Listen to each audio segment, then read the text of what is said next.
सम्मानित मुल्क के मालिकों, मैं बौद्ध भिक्षु सुमित रतन। अभी हाल ही में साक्ष्यों को आधार न माना, एविडेंस को आधार न माना और सुप्रीम कोर्ट ने देश भारत के तमाम हिंदुओं के पक्ष में निर्णय दिया और राम मंदिर बनना शुरू हो गया। जैसे ही अयोध्या में खुदाई शुरू हुई, जमीन समतल की गई, वैसे ही नीचे सम्राट अशोक के ज़माने के लाट, तथागत भगवान बुद्ध की मूर्तियां, शिलापट और तमाम पिलर निकलने शुरू हो गए। कम से कम झूठ के आधार पर ये बुनियाद न बनाए, सत्य कहते रहें कि नीचे बुद्ध विहार है, वो कभी शाकित था।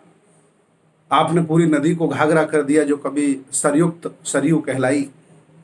कम से कम सत्य कहते रहें, तो कम से कम आने वाली जो पीढ़ी होगी वो झूठ के सारे नहीं जिएगी।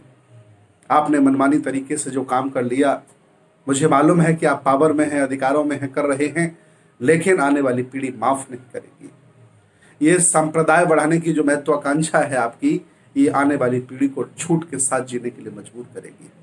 मैं पूरे देश से, दुनिया के लोगों से कहना चाहता हूं कि जो वहां पर पुरातत्व के माध्यम से अवशेष निकले हैं, उनकी निष्पक्ष जांच कराई जाए, उनका अन्वेषण कराया जाए, उनका शोध कराया जाए, तो समझ में आ जाएगा कि वो अयोध्या नहीं, साकेत हुआ करता था। वो बौद्धों की बहुत बड़ी नगरी हुआ करती थी, बुद्ध विहार हुआ करते थे, बौद्ध भिक्षु हुआ करते थे। लेकिन आपको इन साक्ष्यों से क्या लेना देना है? आप आस्था वाले लोग हैं। आपने जानबूझ करके लोगों की आस्था की भावना को रखते हुए एक ऐतिहासिक मंदिर बनाने का निर्णय ले लिया। थोड़ा शर्म करिए। जो साक्ष्य निकले हैं उनका परीक्षण कराइए, निरीक्षण कराइए, अन्वेषण कराइए, पता चल जाएगा कि यहाँ पहले क्या था। मैं बहुत बहुत मंगल कामनाएं आप सभी लोगों के लिए करता हूँ कि आप लोग कम से कम इस सत्य बात को सुनने के लिए, जानने के लिए राजी हो गए। याद रखना, ये समय समय पर परीक्षण करते रहते हैं।